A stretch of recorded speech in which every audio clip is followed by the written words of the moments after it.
Were you ever that 1 in 1 million? If so, what's your story? I was struck by lightning while talking on a landline. This was in the early 90s. Lightning struck the telephone line and traveled through the handset to my ear. My parents drove me to the ER. I couldn't talk very well. My brain knew what I wanted to say, but my mouth didn't want to say it. I had a terrible stutter. My doctor told me that I had had a dose of good, old-fashioned electroshock therapy. My speech was normal the next day, but I get a terrible headache whenever a thunderstorm comes through. Edit, AutoCucumber Edit 2, thank you for the gold. Not sure if this is a blessing or a curse, but I'm an extremely tall human, 7 feet 3 inches, yes really. Not sure how rare that is. For my 7th birthday we went to Disneyland. They just happened to be having a car a day giveaway when we were there. For my 7th birthday, Mickey Mouse gave me a Pontiac Firebird.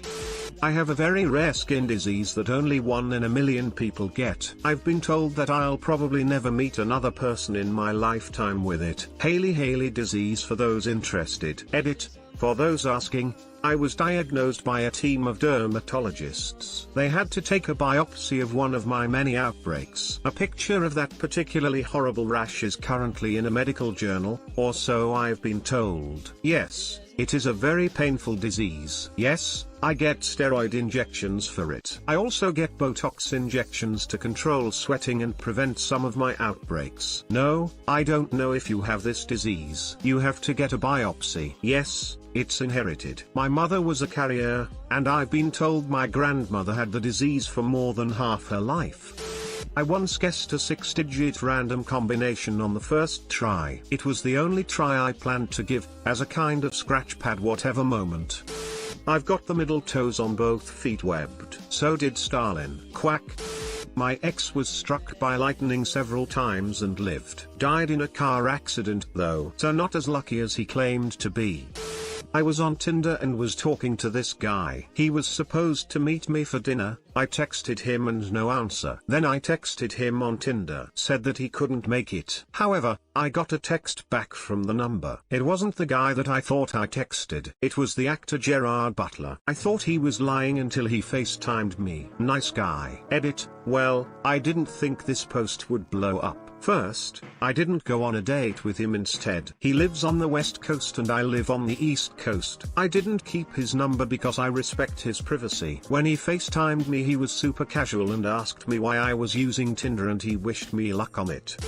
Had 2 11 cm benign tumors growing in my spine, resulting in gradual paralysis from my chest down. They had no idea how the tumors formed. Surgery took 11 hours when they thought it would take 4 because the tumors were so complexly woven throughout my spine. I now have pretty much half a spine and chronic pain, but I'd take that over losing my life from paralysis and being unable to breathe. Praying gesture. Edit, wow, thank you for all the support. I didn't realize this was going to blow up as much as it did. If anyone has specific questions and wants to message me, feel free, I am at your service. Hungry face, thanks again for all the support and love, it made my day. XO.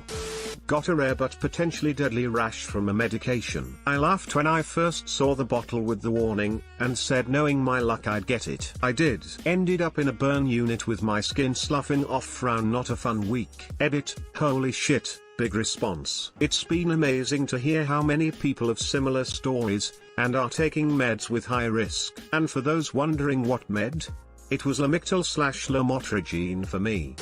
I am allergic to the cold. Like literally. I get intense hives, swelling, I pass out, and throw up. Doesn't even have to be freezing below 45 degrees without a jacket and I can't do it. I have to carry an EpiPen with me in the event that I drink something too cold or have a severe reaction. Edit, thank you kind stranger for my first silver.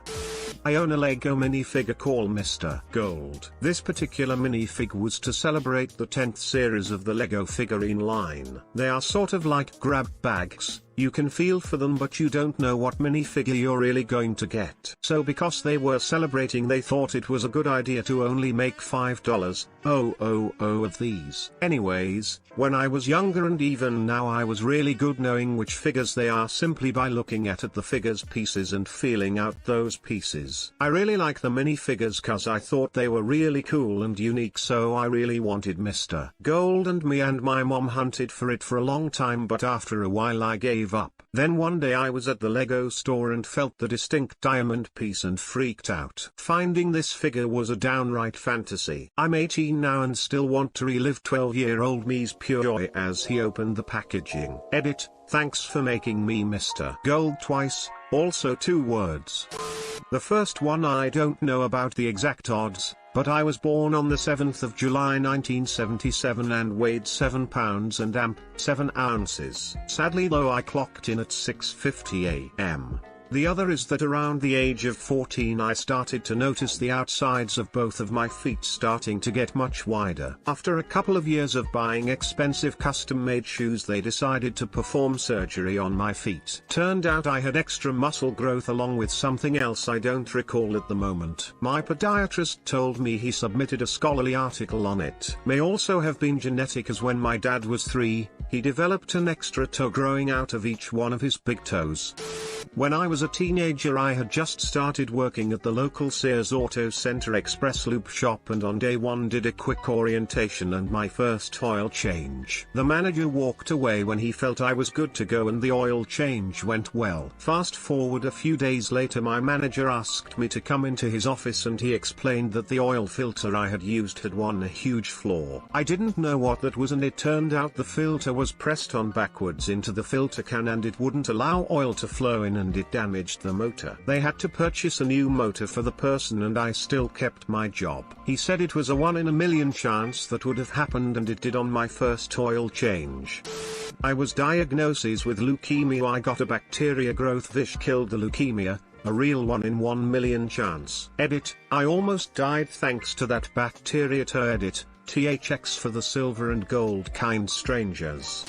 I had acute flaccid myelitis, when I was really young. It's like weak polio, if that makes sense. My legs struggled to keep me up and I was consistently collapsing. However, the disease wasn't discovered at the time, so I wasn't diagnosed. I was in and out of hospitals several times a week, being tested for all sorts of bone cancers. When the disease was discovered, I matched every description of it perfectly. But now, I am running cross country and doing all right.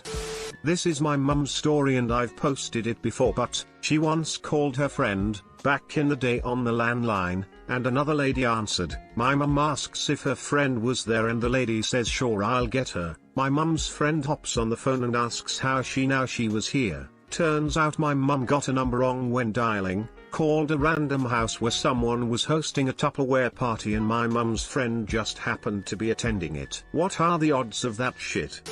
My sperm did the race straight to the egg, won, and now I've retired. Thank you, that is all.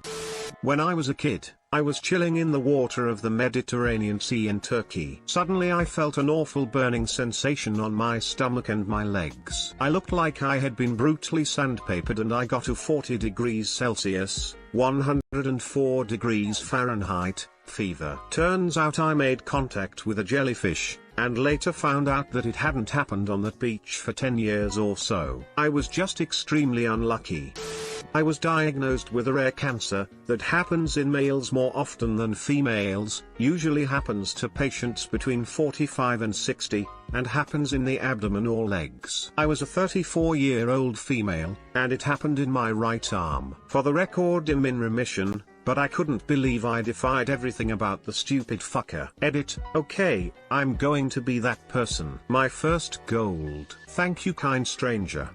Aggressive fallopian tube cancer. 2 years later I had a malignant pleural tumor. Also have late diagnosis of stage 2 and 3 urogenital reflux, which is usually discovered before a kid is out of diapers. I was too old for the surgeons to fix it properly. Also I'm a redhead with blue eyes, hitchhiker thumb, double jointed and have double row of eyelashes. And my kid is a pretty close copy despite her bio dad having dominant genes, half Japanese. Not quite 1 in a million, but close enough. As a child, I had an extremely rare autoimmune disease. On top of having an extremely rare illness, I developed the rarer and most dangerous of the symptoms. My kidneys started shutting down. Most kids recover from this disease, but not always the ones with kidney issues. I was extremely lucky. I did not have to go on dialysis, and my kidneys eventually reached normal functioning levels. It took a decade to be completely cleared of the disease. My mother likes to call me a miracle child not only because of this, but because she was not supposed to be able to have a kid due to health issues, and had several miscarriages before my stubborn ass decided to be born. Weird shit. Not quite 1 in a million, but it sure felt like it. When I graduated high school, I was offered a full ride scholarship, entirely based on academic merit, to study the program I loved more than anything at the school I dreamed of going to for years. The school in question was notorious for giving very few scholarships, and the particular scholarship I won is awarded to very few students each year. I'm still pinching myself sometimes. Edit. Wow, my first silver. Thanks guys. As a driver in Seattle, I use my turn signal. I have the rarest type of synesthesia, lexical gustatory. It means I taste words. Born with Wolff-Parkinson-White syndrome. Had surgery at the age of 17. Many people don't have that diagnosis until they are old and grey. I had a freak accident that revealed it. Thanks everyone for the comments. After reading so many comments about people having WPW, or have a loved one with it, I'm now curious as to why there is no subreddit for it. It's apparent little is known about WPW to many. Thanks for watching. Don't forget to like and subscribe for more.